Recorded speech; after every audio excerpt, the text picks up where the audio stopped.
moment, actually. Hey, All right, so we're live.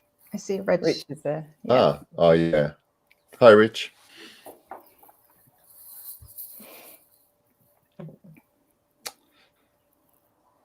We'd like to just start the review only for you, Rich, but we might give other people a chance to come on if they're interested. Have you smelled this before, Rich? Halfeti, if you're there.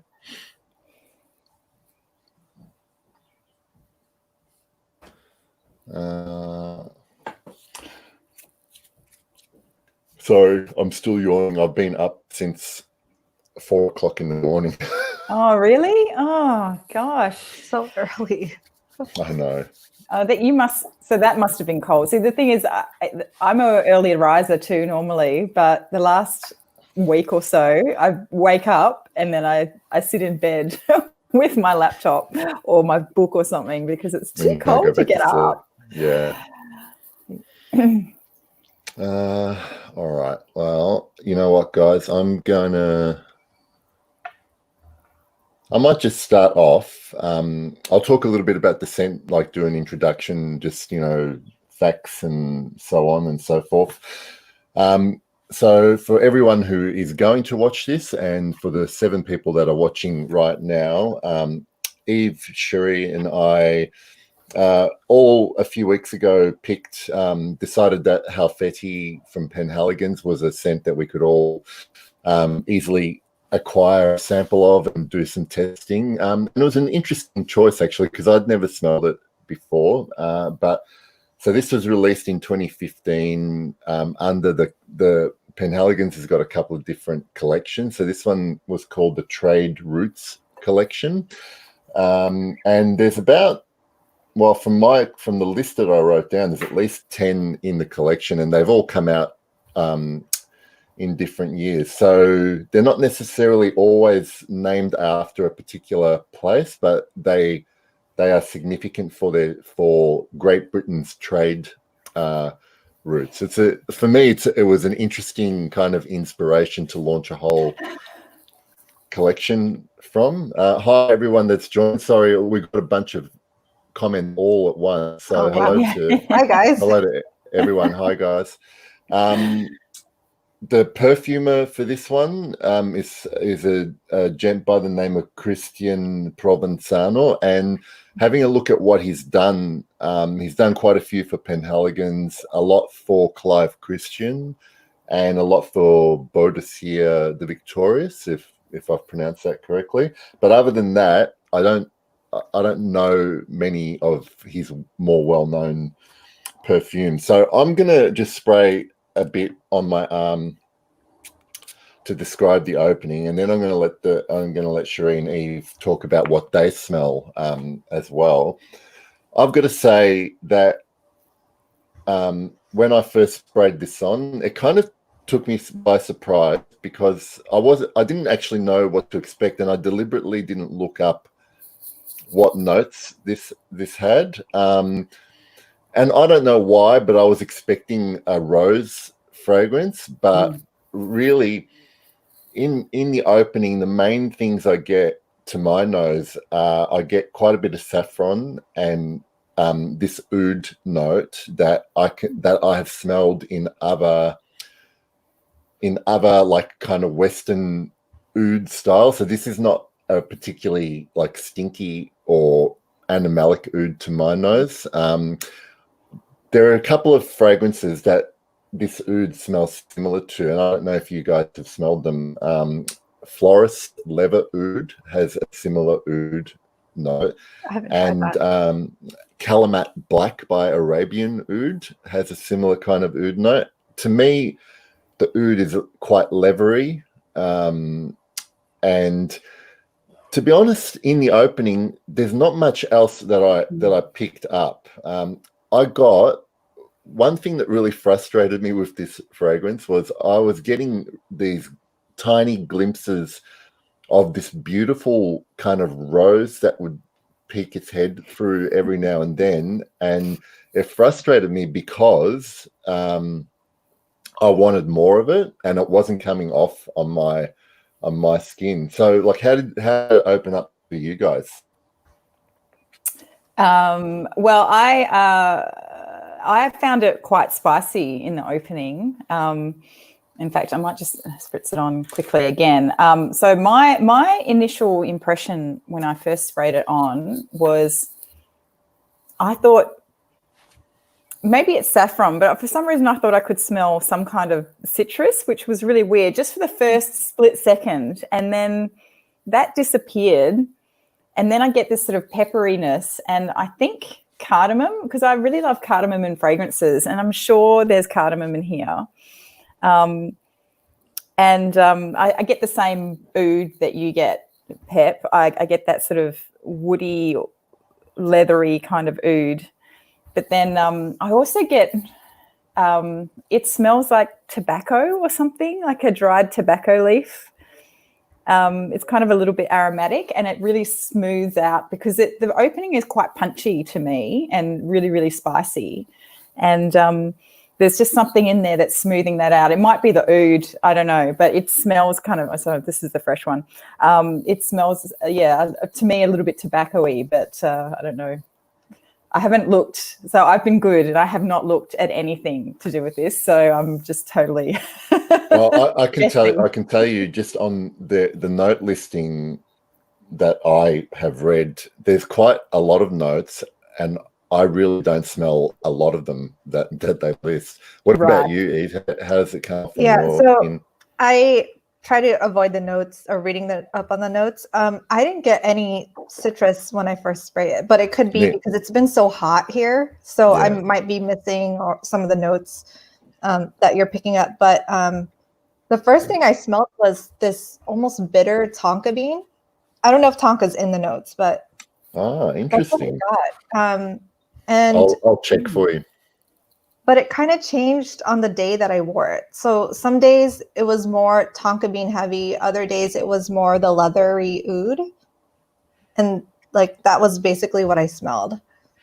It's they do list tonka bean as one of the base notes, Eve. It's interesting that you said that because over the last week I've sprayed this on at least once a day, and each day it's been different to me. The first day I wore it, I actually enjoyed it. Like the next day I didn't, and it kind of just alternated between a like and a not so much. And I don't get any. I'm like you. I didn't get much of this. Well, any citrus to be honest. Is there any citrus in it? I don't know if there is, but it's really strange. It's really strange that I just sprayed some on now, and it's different again to how I've been smelling it. Just to answer James's question, to me, it's nowhere near Dior leather oud. In fact, the other one that it reminded me of was Montal dark oud. There were similarities between this and that.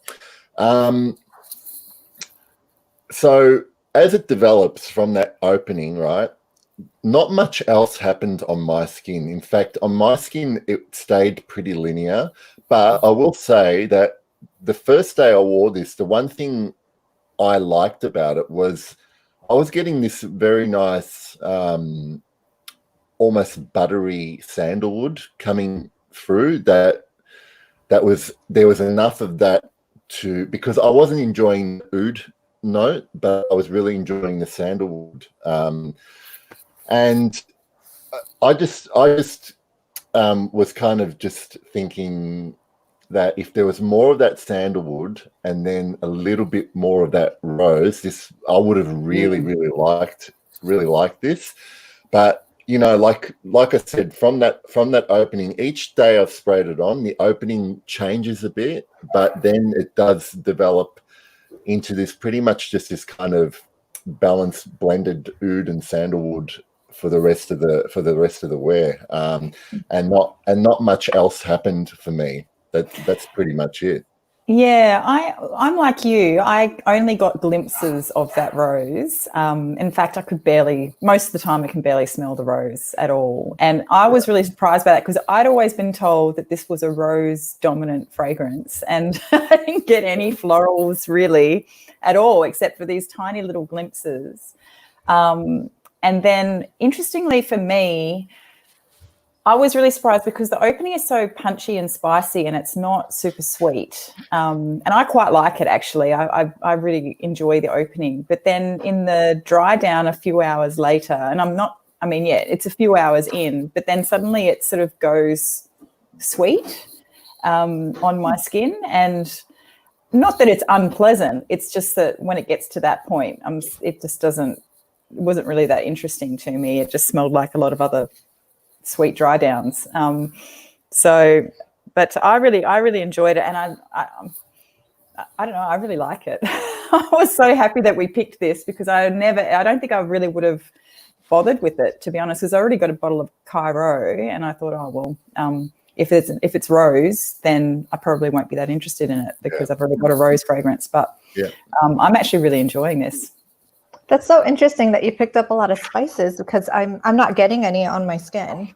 Really? But again, it could be the weather or just my skin chemistry. But the rose, I don't smell it when it's up close. The only time I smell it is if there's like a wind that comes by and I get it in the air. That's the only time I get it. It's interesting you say that because the other thing I noticed with this fragrance, when I'm smelling it like this, it's different to when I'm just smelling my cloud of wearing it. And I prefer it as a wear rather than me trying to test it on, and work out what's going on. And now that I'm smelling this, Eve, on this particular spray, I can smell the tonka that I never really noticed before, and it is, I'm assuming it's a tonka, but it's that kind of sweetness that's coming through for me. So there, I'll just read out for everybody's sake the actual note list. Thank you. I'm curious to know what's in it. Well, the top notes is grapefruit, bergamot, and unspecified green notes and mugwort. And I honestly don't smell any of those top notes that stand out to me. But Cherie got the citrus, right? Yeah. For a split second. If they're there on my skin, they just burn right off. In the heart, there is lavender, cardamom, there's cumin, there's nutmeg. I get a little bit of nutmeg. There is saffron.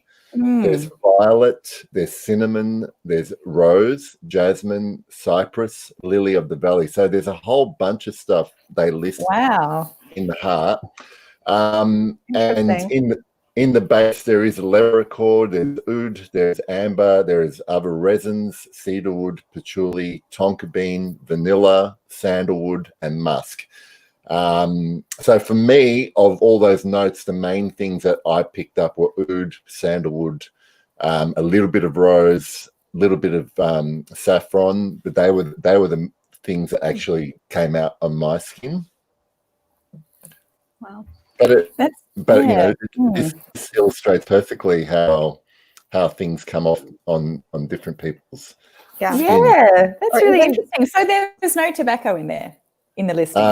No, not that I read. Wow, okay. But when you said that, Cherie, I'm like picking up something that kind of smells like tobacco or like reminds me of it. But I don't know if it's like that inception of hearing you say it and then now I'm I know. It's that suggestive thing maybe, but that's just, I think I smell tobacco in a lot of things that don't necessarily have tobacco in them. So maybe I'm actually smelling something else and not, haven't discerned what it really is. But it sort of smells. Pep, did you get a chance to smell that tobacco amber fragrance that I sent you? No, not properly. So I'd be interested to know if you think that there is a note that tobacco in that smells similar to what I'm smelling in here, but maybe not. I don't know. I can get what you're talking about though, Cherie, because there is a scent here that there is an accord here that appears in a lot of other fragrances, and just on Halfeti, I can see why this is actually quite popular with the fragrance community. Like I can see why a lot of guys like this from Penhaligons. I mean, not that it's particularly masculine. I think it's pretty unisex, but I think it's kind of in step with the whole popularity of the oud, and especially in more popular fragrances. And it's what I didn't get about this fragrance was that there's a whole spiel on Penhaligon's website about the inspiration for this. So Halfeti is actually a port town in Turkey, and it's famous for its supposedly rare black roses that grow there. And given that they went to the trouble of mentioning that, I would have thought this would be more rose dominant. Me too. Yeah. But in fact, Cairo is actually more of a rose for me. Agreed. Have you smelled that one, Eve? I have not smelled that one, no. So, Eve, how long did did Halfeti last on your skin, given that it's warm where you are at the moment? So this lasted 9 hours. Oh, okay. Yeah. How about you guys? I got Cherie? decent wear out of it. Yeah, I think I put it on at 8 o'clock in the morning when I was at my desk most days this week, and I could still smell it in the evening. So, it's interesting because I felt like it was quite soft on my skin, but I could still smell this after I'd showered. So it does stick around on the skin, but I don't find that it's a really big projector in terms of like the sillage or anything like that. Yeah, I think because I was only spraying it on my hand because I obviously just had a tiny little sample, so I wanted to make sure I'd preserved enough for today. But I was surprised. I kind of got the feel that if I did a full spray of this, maybe 3 or 4 sprays, that it would probably engulf me in a nice cloud. But like you, I didn't think it projected a huge amount, but it definitely stuck around for sure. Oh, good. So it clearly has pretty good performance, and I don't know. I don't think Penhaligons are usually like renowned for making strong, long-lasting scents, but I could be wrong because I don't have a lot of experience with especially this collection with Penhaligon. So I might just I guess go around and ask. For me, this is, even though, like I said, it was nice, and on some days I liked it more than others. It's not something that I'm going to be chasing a bottle of or even getting a decant. I just don't find it. It's not so much that it's not my taste. It's just not something that I'm into at the moment. This type of fragrance. I'm actually a bit over oud, to be honest. Fair enough. I think I'd go a decant of it. I don't want a full bottle of it either. I don't really want a full bottle of anything at the moment. But I think I could happily have a decant of this over winter, and I'd really like to smell this on some other people actually. So I might just hand it out to people and say, "Here, wear this." Yeah, so that's a good point. Yeah. So I don't think I'll get a full bottle. It's not something I see myself wearing, but maybe ask me again when it's colder. But I think right now it's just something that I don't want to wear. Yeah, fair enough. Yeah, fair enough. It's so hot there, definitely. Yeah, it's a nice scent. But my favorite part of this really, I for some reason am really enjoying the sandalwood accord that they have in here, and for some reason it just comes out on my skin. But like I said, if the rose had come out, I would have found it a lot more interesting. But then it was interesting because last week we were talking about like rose and other notes as well, and sandalwood. That's right. But Now I'm curious because I haven't seen anyone comment about whether they tried it or not. So I don't know if we got anyone who got a sample and tried it. But Rich makes a good point. That's probably why there's not much rose in there, because the roses are rare. It's rare. Yeah. Yeah, fair enough. Fair enough. And guys, did you have anything else you wanted to say about the scent, or have we covered everything? I do sort of get the darkness of it. I do. It does have a dark sort of feel, and I will say that I was surprised too about how long it lasted, because I have Cairo and I love that fragrance, but my only gripe with it is that it doesn't seem to last very long for me, so I do tend to respritz it. But this one, I don't think, if I was to do a full wear of it, I don't think I would actually need to do that at all. So I found that surprising. I was surprised at how it smelled, because even though I haven't tried a lot from this house, I have this picture in my head of how the fragrances are supposed to be almost classic and I don't know, like more fresh, I guess. But yeah, so I was surprised at how it ended up smelling. I had no idea what it was going to smell like when I tried it on. But I think it's interesting. Go ahead. No, sorry. Finish what you were going to say, Eve. The last thing I wanted to say is I wish I picked up more of the sandalwood, because I only smell it when I smell it out of this, but not on my skin. Okay. Yeah. I was going to say the same with Penhaligons. I used to have this image of the house as being kind of classical, old-fashioned British perfumery, and I think maybe something that I was surprised with Halfeti in particular was that it's quite a modern kind of scent, rather than, I don't know, well, modern in that, trying to capitalize on oud being the fashion in fragrance, particularly for men's fragrance. Is your puppy waiting for breakfast, Cherie? Can you hear her? I'm so sorry. She's obviously, I think what's happening out there is the cat is up on the bench eating his breakfast and she can't reach him, so she's barking at him. Yeah, so Bryant has got a question about which Penhaligon fragrance should a Penhaligon newbie start with. And if you guys have got an answer to this, we'll take a turn. For me, Bryant, the first Penhaligon's fragrance I heard about and actually tried was Sartorial, which is basically like a modern fougere, and it is the only Penhaligon's bottle that I own at the moment. It's probably close to being my favorite. Yeah, it's probably my favorite fougere style fragrance. I really like that one. It's quite, it's traditional masculine kind of style fragrance. But do you guys own any Penhaligons? Oh, you got Cairo, yeah, Cherie? I've got Cairo. I also have Bewitching Yasmin, but I wouldn't necessarily suggest that as a good starting point. Not because I think it's that challenging, but it's quite sweet, and I think most men would probably. I think it's pretty unisex, but I think most guys would think it's pretty leans a little bit feminine.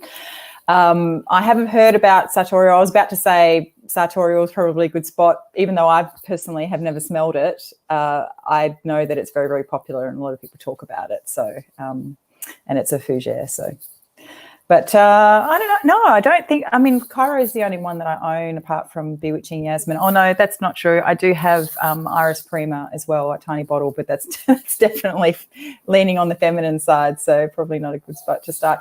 I do like. I don't know what it's called. Can't remember the name of it, but the Mr. Sam one out of the line with all the stuff on the I like that one. That's a nice one, personally. Do you have any favorites? So I only have decants of Impressa and Luna, and I think those two are good ones to start off with, because Luna, it's a pretty easy to wear, like juniper and citrus type of scent. Impressa is very similar to Coco Mademoiselle on my skin. So I think that's a good one to start off with for girls looking into something that's a little more commercialized smelling. Yeah, definitely. I read somewhere, or I heard somewhere that the perfumer that worked on Impressa also had a hand in Coco Mademoiselle. So that might be the similarity there. Yeah. So I didn't know that. I've looked up the perfumer listed on Fragrantica for Coco Mademoiselle, and I can't remember who the perfumer is for Impressa, but not listed. But apparently, I've been told or read somewhere that that whoever it was, had a hand in Coco Mademoiselle as well. So that might be the reason why, because it is very, very similar, definitely. Yeah.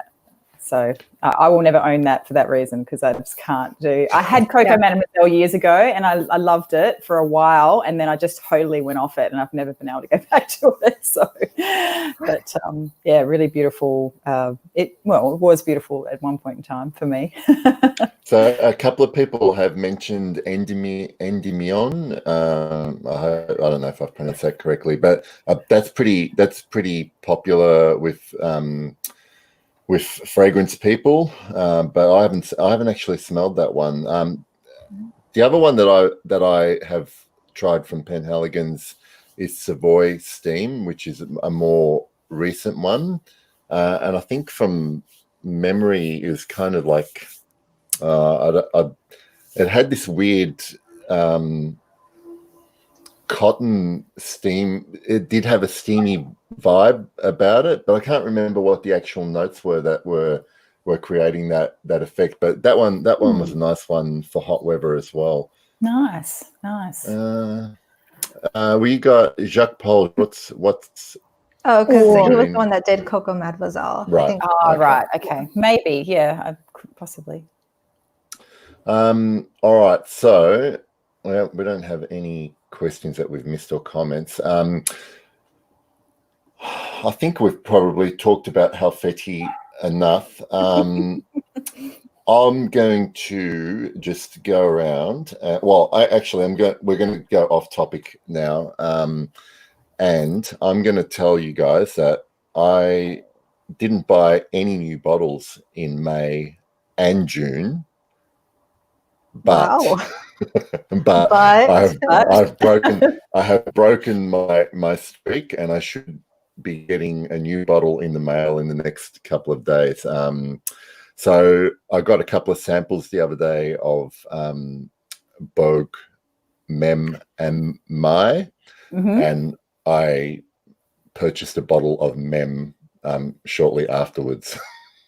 So tell me about, because you talked about Mai, I think, on the last live stream, but what and I did look at the notes for that, and I was surprised that wasn't the one that you bought. But what was what's in the Mem?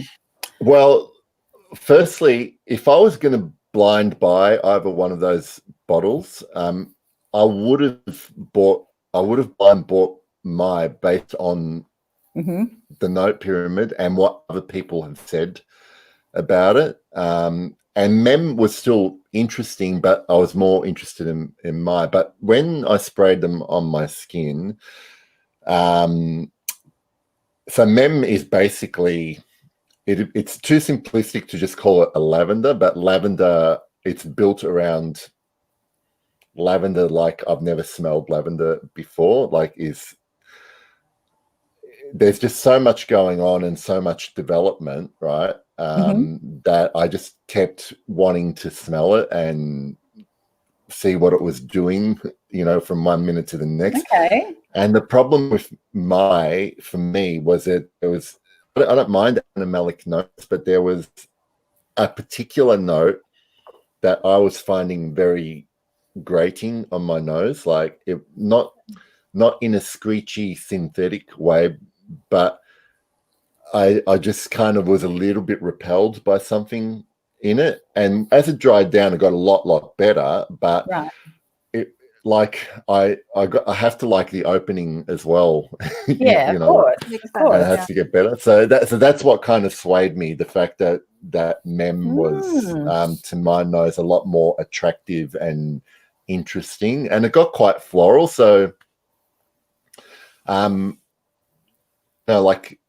there was just so much going on, and I can't wait to actually, get a few sprays on me and just see what happens, with the scent cloud. Have you guys bought anything recently? I know you're trying to get rid of half your collection, Cherie. Unsuccessfully. I did buy some stuff this month. I placed an order from Nikolai, and that came earlier in the week, which I did a little bit of a. Oh, you wouldn't have seen it because you're not on Instagram anymore. But I did do a little live video IGTV thing where I just went through them. But so that was a little bit of. I had a few out of that, so I'm done now. Oh, and I'm also desperately trying to track down a bottle of Au Cœur du Desert by Tower because it's my birthday month next month, and that was what I had earmarked as being my birthday bottle. And do you think I can find it anywhere in Australia at the moment? Everywhere is sold out. Is out of stock. Out of stock. Yeah. So I'm dying here. I'm like, no. I've been waiting. I held off for that one because I knew that was going to be my birthday bottle, and now I can't get it. So sad. Anyway, never mind. So if anyone knows of anyone wanting to sell a bottle of Au Cœur du Desert in Australia, let me know. And have you bought anything, Eve? I ordered Le Pavillon d'Or from Dusita. Nice. I haven't tried any of Dusita fragrances yet. I really need to try them. I really love Erewhone, but that's the only one that I really like. I did try Oud Infini, but that was just way too much. Like two people. You didn't want to smell like you pooped in your pants. Well, I could just wear a nappy and go there. So what's your favorite from the house, Eve, from Dusita? So I own a full bottle of La Douceur de Siam. I really like that one. It's a really nice rose scent. But I recently tried, I think it's Isara, which is their take on like a tobacco fougere kind of thing, but they kind of did like a Thai twist to it. So it's I don't know. I like that one a lot. Nice. Okay. Check that out. Rich. So Rich is Cure Intense. That's the Guerlain one, I'm assuming. And I'm just going to show what everyone else has bought recently. So Da Vinci's Alchemist 2 Slumber House. Yeah, that's Brandon. Hi, Brandon. I haven't tried Slumber House yet. Me either. Yeah. I've tried a few of them. They're awesome. Raoul, so a new bottle of Chanel Bleu EDP. I actually like Bleu, even though I don't know, it might be generic to some people, but I like it. I don't mind it. I think, but I think I like the original EDT the best of the three. I didn't like the Parfum at all. Rich, 10 that's 10 bottles, I'm assuming. Wow. You've had a big month, Rich. Okay, and Cherie, Rich says Les Senteurs. All right, thank you. I will check it out. Yeah, Rich knows where to get good stuff. Yeah. Oh, Galen, I have not heard of Musgo Real Original. Where is that made? Do you know? And by the way, if anyone's watching and hasn't seen it, Galen's latest video, The Etherealist, it has one of the best openings to a summer fragrance list I've seen. Oh, I still have to watch it. I want those editing skills.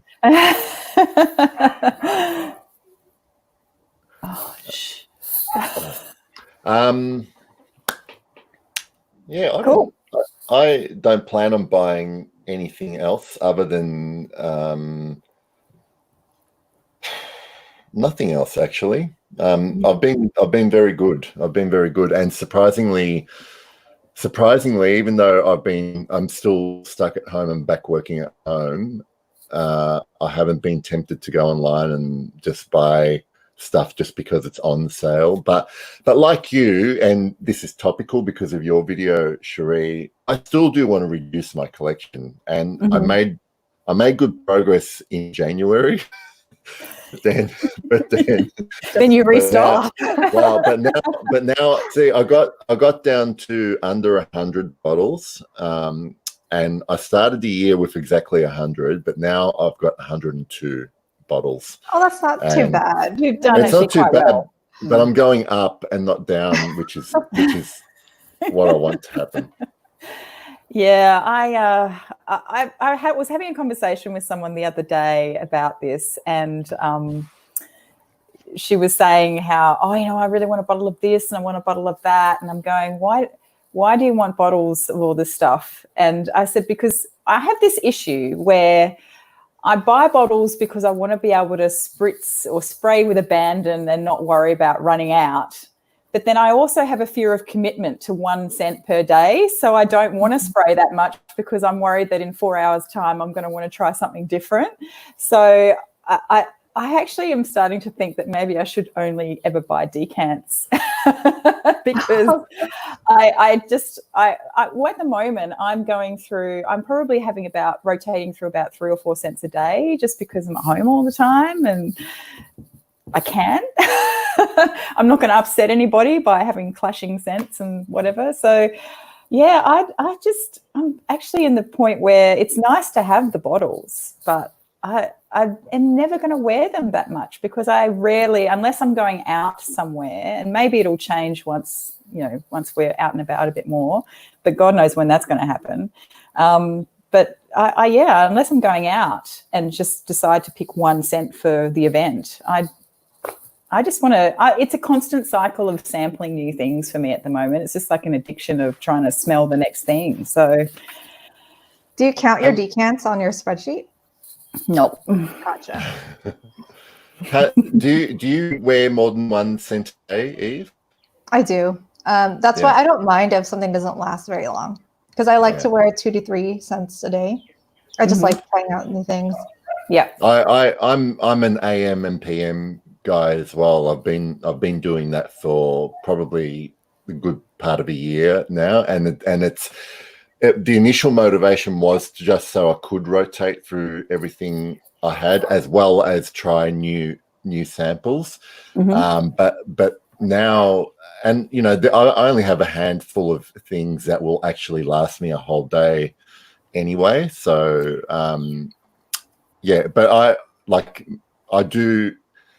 I know Eve mentioned in another stream a couple of weeks ago that she's got about 30 or 40 bottles in that range, and I probably would want to keep a little bit more than that, but really my ideal is to have my most beloved 40-50 bottles and then have samples and decants. But it just seems so hard, and I think the hardest part is actually physically getting rid of the bottles that you don't want. That's hard. Even if you're giving them away, it's actually really hard. Because I don't know many people I could just give away. Like, I've given a few to my son, but I let him pick and say, do you like this? And then he'll take the ones he likes. He won't take ones he doesn't like. So yeah. Okay, so Cherie, Rich has emailed me a link to send to you. Thank you, Rich. Thank you. So Spy and Mash, Stefan Humbert Lucas Teklaman, that is actually really nice scent, and I'm going to be doing a review of that soon. I've had a sample for a long time. Nice. I have not heard of that. Me neither. I actually think these bottles from this house are like some of the most pretty bottles I've seen. Let's see. Yeah, so Catch My Whiff, spray 2 cents. Oh, okay. Interesting. So two different scents to go to sleep in. That's a good way to test it out if you have a lot of samples. Yeah. I found that a good way to test out how well a fragrance lasts is to go to bed with it and see if it's still on your arm. That's what I do in the morning as well. Absolutely, yeah. I'm Speaking of that, surprised actually of what lasts and what doesn't in that scenario. So speaking of lasting fragrances, I was telling Pep this. I've been trying out the Francesca Bianchi line. Yes. Oh my God, like they're so strong. Yes. So I had sprayed one a couple days ago, and it was like 80 degrees Fahrenheit here, which is super hot. And my husband was here, and he smelled it throughout the house. Like he was like, "What did you spray? It smells like." He said, "It smells like two people having sex in the locker room." Which isn't too far from the truth. Yeah, that's true. Which one was it? Was that Lover's Tale, Eve, or it was either Lover's Tale or Under My Skin. Yeah, both are pretty skanky. Yes, they are. I liked the Francesca Bianchi ones, but I couldn't wear them. Yeah, I couldn't wear them myself, but I don't think I gave my blushing, Cherie. I know. Because they're so naughty. They're such naughty fragrances. Yeah, it was like smelling something I was not supposed to smell. Yeah. Like you're intruding on a private moment. Yeah. They're Amy's right. They're all extracts, and I think she just, I think she just makes all her concentrations extract de parfum. She doesn't try to experiment with EDT or EDP. They all come in the 30 ml, but those 30 ml bottles, you only ever need maximum like 2, maybe 3 sprays of any of them. Yeah, maybe one. And you have to spray them strategically, because otherwise it's a lot. They're nuclear, that's for sure. Absolutely. Yeah. Oh, hang on. So what? Oh, Spire Mesh. Are you talking about Taklamakan? I didn't pronounce that right. £115 for the Stefan Humbert looks. I was going to just mention. Sorry, I didn't mean to put that up. I was just about to mention something. Oh, okay. So in a couple of weeks, guys, and I'll just flag this because I don't know if Thomas and Galen are still online watching this, but I've actually asked them to join us in a couple of weeks, not next weekend, maybe the weekend after, along with you guys, because I'd like to do maybe, given that we're halfway through the shittest year on record, we'll do something slightly positive and talk about our favorite fragrance discoveries for 2020. And it doesn't have to be a new release. It can just be something that you tried for the first time this year. And if we can get those guys on, we'll have 5 people, and then there'll be room for one more spot. And I'm happy for anyone to join us and have a little online perfume party and talk about our favorite perfumes that we've tried this year. Does that sound good to you guys? That does sound good. Yeah. And if Hillary's on the line, well, she was earlier, but if you're still here, Hillary, I was going to email you to see if you wanted to join us on that. Well, look, StreamYard does have a limit of 6 on at any time. So we can cycle. More than one person wants to come on, we can rotate. I can get people to hop in and out, and if you've got stuff to do, you can come on for 10 minutes or whatever. So it should be fun. Yeah, Galen. But now that I mention it, I'm going to have a hard time thinking about what my favorite discovery is going to be. I think I've got a couple that I can think of off the top of my head, but there are a few that I think I only have samples of, but that's okay. Okay. She's Signorina. She's talking about Francesca Bianchi, I'm pretty sure, because that's what happened to me when I got them. Yeah, right. I can, did you, in that sample pack, Eve, did you get the Kier Soyu? I don't know if I pronounced that. That's the one that she did with the Perfume Lounge. It was a limited edition, so I don't know if she had any samples of I had to look. I don't remember. Yeah. I just Do you have any picked them up favorites out of randomly. the one you've tried? Out of the ones you've tried? So if I'm gonna buy one so far, I really like Black Knight. That one I feel like I could wear. But okay. the other two, I'm just like, if I were to wear it out, I'd wear, like spray it on my ankles or something, where I can't smell it all the time. Yeah, But I think those two, Lover's Tale and Under My Skin, are the sexiest ones okay. in the line. So Like, I didn't know what to expect with Lover's Tale, even though I feel like you did a review on it, right? I must have watched it a while ago. Yeah. Because I forgot what it was supposed to smell like, and I had smelled Under My Skin first, and I said, okay, this is the skanky one. And then I was expecting Lover's Tale to be like romantic and soft. No, I was so wrong. I think the way I think about those two scents is that when I'm wearing Under My Skin, it's quite intimate, but like I feel like I'm part of that. Yeah. And when I'm wearing Lover's Tale, it feels like I'm watching someone. That's a pretty good way of putting it. Yeah.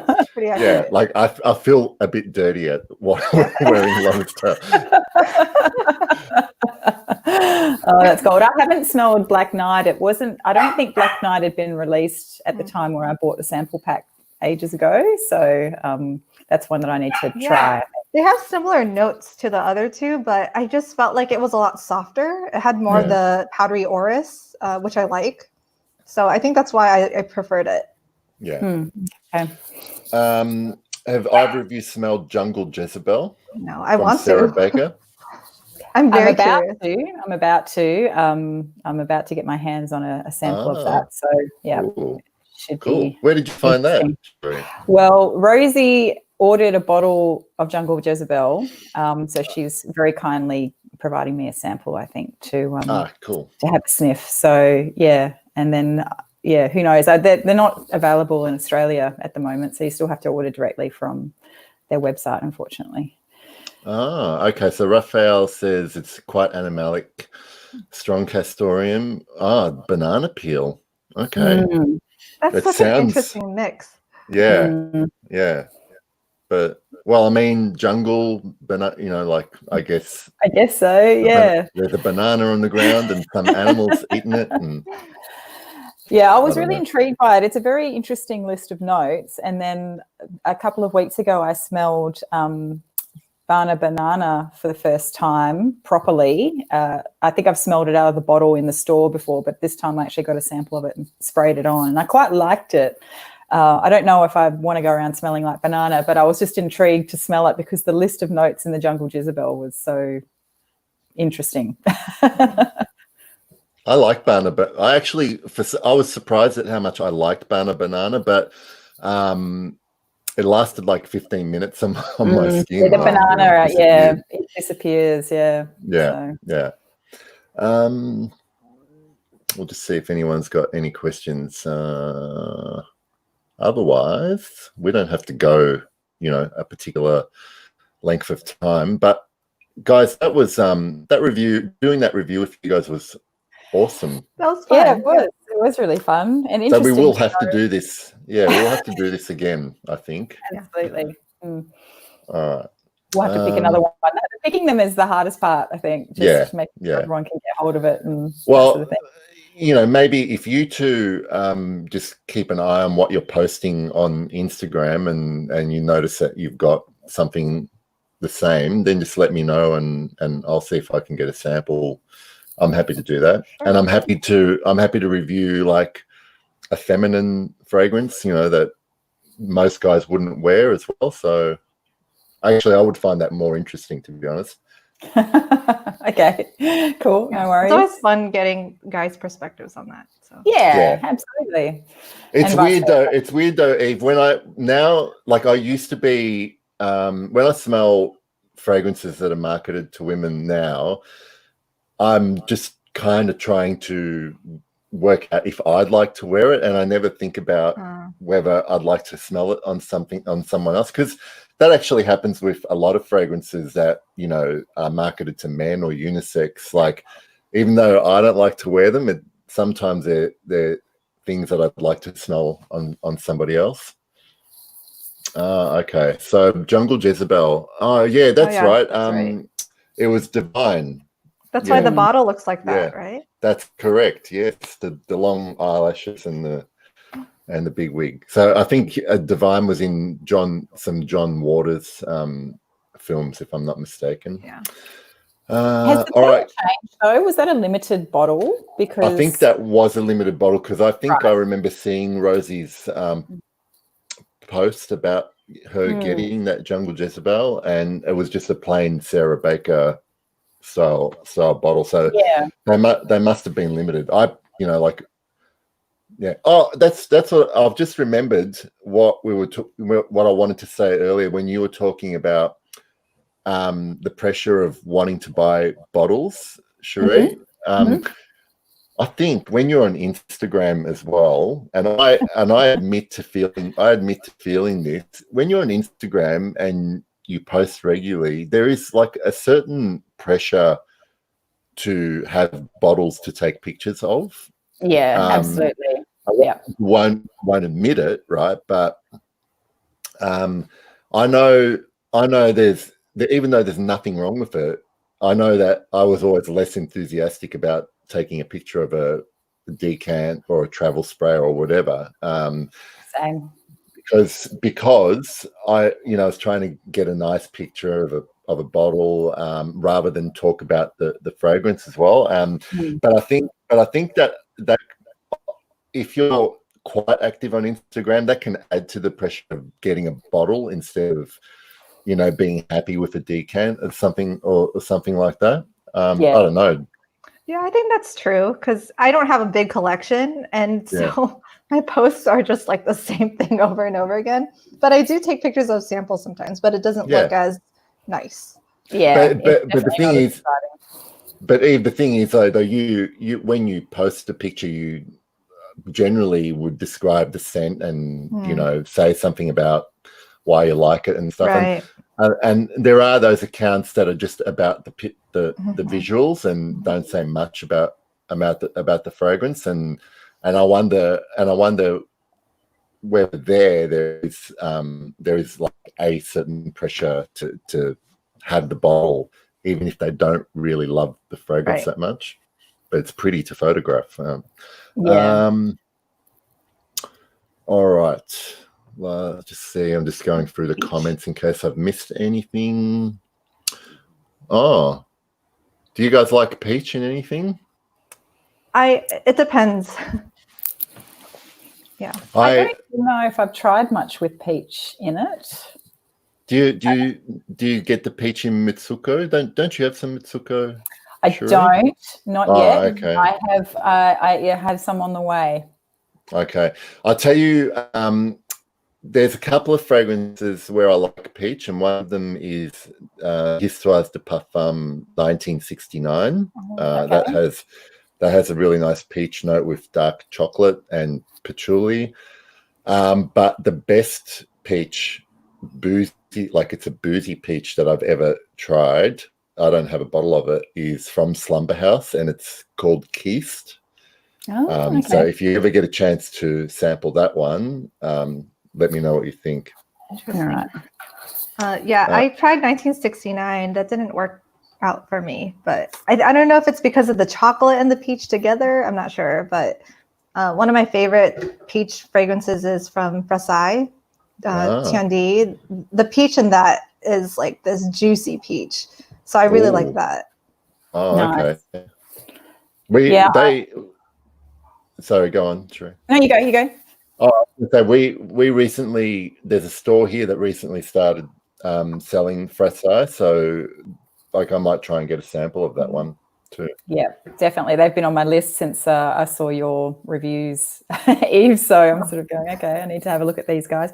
There was one I got a sample from Nikolai in the package that I received last week, and it had a peach note in it. And I only spritzed it on once during the week, and I didn't really love it, but I don't know if it was the peach that I wasn't loving or if it was just general. I thought when I read the notes, I thought, oh, that sounds really, really good. But I think it had also a peach and cocoa combination or something. So maybe it's yeah. So I'll have to revisit that. All right. Well, I think this is a very good organic place to end the live stream. I think so. That's good. we're close to an hour. We've done our review and we've chatted about a few things, and Amy agrees that Keystone Tian Dai are great peach scents, or scents full stop. But you two, thank you so much for doing this again. Thank you. Thanks, I love catching up with you two and chatting. Now that I'm off Instagram, I think it's nicer that I don't kind of I only get to interact with you guys like so once a week special. Or yeah. Same. It's the same for us too, I think, because we don't see you on Instagram anymore. So. All right. Well, thank you, everybody. We've got about 25 people watching it at some point during the stream. So thanks, everyone, for watching and hopefully enjoying our review. And but I would have liked to have. I'd be keen to find out if anyone tries Halfeti in the future to come back here and leave a comment, because I want to find out what other people think about it. But again, thank you everyone for watching. I'm going to end the broadcast now, and I'll see you all later. Bye, everyone. Thanks. See ya. Bye.